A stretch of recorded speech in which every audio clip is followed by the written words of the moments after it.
Hey, Broncos country, let's ride into some Bears football on Sunday at Soldier Field. That third-rate dump of a stadium that looks like a UFO took a huge extraterrestrial intergalactic shit in the Roman Coliseum. Let's do this! Oh boy. You got two boo-boo teams that have had a really boo-boo start to a season, and somebody's got to win unless they tie. Yeah, this is a save the season type of moment for the Broncos and the Bears. The winner of this game can hold on to any delusions of grandeur. The loser of this game goes to 0-4, and it's going to get really ugly really quickly. Let's start off with the Denver Broncos, though, heading into this Sunday matchup. It's hard not to classify their start to this season as a complete and total disaster. They trade a first-round pick to bring in Sean Payton after they fired Nathaniel Hackett before he even made it through his first season. Week 1, they lost to the sorry-ass Raiders, where their defense kind of did the job, actually, and the offense did not. Makes you wonder, like, oh my God, Russell Wilson's going to be bad again. Over the past couple weeks, Russell Wilson's been a little bit better, but the defense has absolutely sucked. Look at that Week 2 game against the Commanders. They gagged up an 18-point second-quarter lead. And then late in the fourth, the Broncos kick a field goal, get the ball back, hit a Hail Mary, failed to convert on the 2-point attempt. You know, was it holding or interference in the end zone? Whatever, doesn't matter. Shouldn't have been in that fucking spot. You were up 18 in the second quarter. And then obviously last week's epic, historic disaster. Like, it's not hyperbole to say that was a historic disaster. They lost 70-20. And it wasn't because the Dolphins' defense scored like 3 touchdowns or they got a couple of special teams return touchdowns that added to the pile. No, those are offensive points surrendered. The Dolphins went over 370 yards through the air, 350 yards on the ground. A pathetic performance on so many different levels for the Broncos team. Now, if there is a positive for the Broncos right now, it's this. Is if there was ever a get-right game for them, this might be the one. Although you could say, if there was ever a get-right game for the Bears office, this could be the one. Because you got lots of Broncos fans and media calling for Vance Joseph's head. They want him gone. As they look at this team, they see guys like Patrick Surtain II, and they say this defense should not be booty cheeks like it is, but it is. It's so bad you'd think Matt Eberflus was coaching the defense. Hey, speaking of that, let's talk about Bears football. And how do you think of this start of the season being anything other than a disaster? Week 1 was easily, ironically enough, their best performance of the year. And that was a half of football. Because, of course, Green Bay pulled away in the second half and won 38-20. And now, apparently, Jordan Love is the Bears' new adopted stepfather. Then Week 2, they allowed Baker Mayfield to throw over 300 yards. Mike Evans had a big day. Gutless Gutsy decided he's going to call the same fucking screen pass late in the fourth quarter on 3 consecutive attempts deep in their own territory. Pick 6 by Shaq Barrett. Bears lose 27-17. And then Week 3 was the predictable, inevitable. You knew it was fucking coming. Blowout loss to the Chiefs 41-10. And it wasn't even that close, right? All the drama of last week, though, was what happened with Allen Williams, Justin Fields and Luke Getsy, the injuries. Fantastic, right? But if you're searching for any hope as a Bears fan, it's that the Broncos stink right now, too, right? If there was ever a get-right game for the Bears offense, this is the one.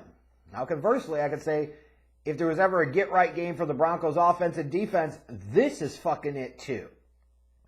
So you could see one or two outcomes on Sunday. You could see an ugly-ass game by 2 shitty teams and be regretting your choices in life for sitting down 3 hours on a Sunday afternoon to watch it.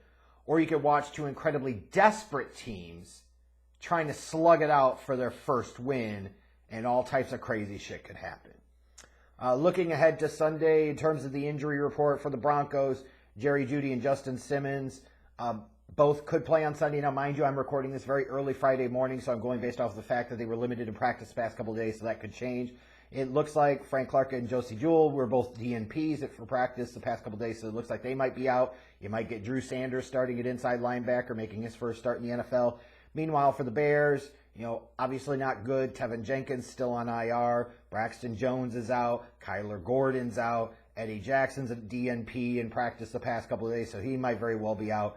So the Bears have lost a few starters on what is already a booty cheeks roster. That's wonderful, right? Way to go, Ryan Poles! You take the fucking most cap space in the offseason and turn it into a team that somehow got worse. Looking at this matchup, though, between these two teams, you start to wonder, okay, what are the keys to victory here? I think for the Broncos, it's a couple of things. Number one, more than 15 carries for Javonte Williams. He's yet to have 15 carries in the game this season. The Bears have a shitty defensive line. You can run on them. The only reason teams haven't had to run more on them is because they can throw so easily on them, so frequently on them. But if you're the Broncos and you want to give your defense a rest and not have them on the field too much, you do want to win this battle time of possession. Get the ball in Javonte Williams' hands more than 15 times. And then in the passing game, attack the middle of the Bears' zone coverages. The Bears over the middle of the field, they just cannot cover right now. Oh, they signed T.J. Edwards and Tremaine Edmonds. That don't mean shit. They got young safeties back there. Go after them. Attack the middle of the field. They've proven in the first 3 games this season that zone in that cover 2 bullshit that they want to run, like it's fucking 2006, it can be had all damn day long. And then defensively for the Broncos, obviously they got torched on the ground by A-Chain and the Dolphins on Sunday. Mostert as well. Put 8 in the box on 1st and 10 and 2nd and long. Trust the film study. Trust the philosophy that Gutless Getsy puts up, because you know what he's going to say. Put him up. Put him up. I'm the offensive coordinator. I know what I'm doing. I've had all week. I'm going to come back. We're just about ready. We're about to get there. We're going to be a great offense. 1st and 10, halfback dive. 2nd and 9. I know what I'm going to do. Shut out the world. Halfback dive. Now you know what's fucking coming. Force the Bears to throw. Because that's a spot they don't want to be in, and if you put them in that spot, they can't do shit with it. Meanwhile, for the Bears, they need 35-plus rushing attempts if they want to win this game, including 10 or more from Justin Fields. In the first 3 weeks of the season, they've had 29 rushes, 16 rushes, 26 rushes. The Bears, as much as I hate saying it, like if they have any shot to win games this year, it's going to have to come through the ground first. This is a team that was elite at running the ball this year, and they can't even fucking do that right now. So a way for them to get in rhythm is a Broncos team that can be had on the ground. Get after them on the ground early and often. And then in the passing game, this isn't that fucking complicated, and somehow for Luke Getsy, it is. 10-plus fucking targets for DJ Moore, 7 or more for Darnell Mooney. So 2 guys with speed, 2 guys that can get open, fucking do things with them. Like, how fucking hard is this? Oh, you're just a fan. Fan my fucking ass. The Bears offensive coordinator is a flat-out stone-cold idiot. How do you look at Darnell fucking Mooney and say, hey, I want to only have 8 targets for him in 3 games? He once had a 1,000-yard season in the NFL, and you can't even get him fucking 5 targets a game? And then DJ Moore, you bring him in on the deal, and then you're going to average 5 targets a game to him? Who's the fucking dumbass that draws up a game plan like this? Like, stop overthinking it. What the fuck happened to running slants and crossing patterns and basic things to get the ball in the hands of your fucking playmakers, you asshole? And then defensively. And this is a huge ask because the Bears have 1 sack in 3 games. They've got to get 3 or more sacks on Russell Wilson. The Broncos have surrendered 10 sacks so far this year. The Bears need at least 3 of them if they're going to have any shot. If they don't get a pass rush on Russell Wilson, it's good night, Irene. When you look at the betting lines for this, as I record this, the Broncos are 3.5-point favorites, and that's coming off of a 50-point drubbing. Like, they got beat 70-20, and they're 3.5-point favorites on the road. And what's crazy about that is that feels absolutely fucking right. The over-under on this is 46.5. With these defenses both sucking dick, you almost want to smash the over there, but you're always cautious about smashing any over when it involves the offense of Bears football. But it might be a good play here, honestly. My prediction, both of these teams suck right now.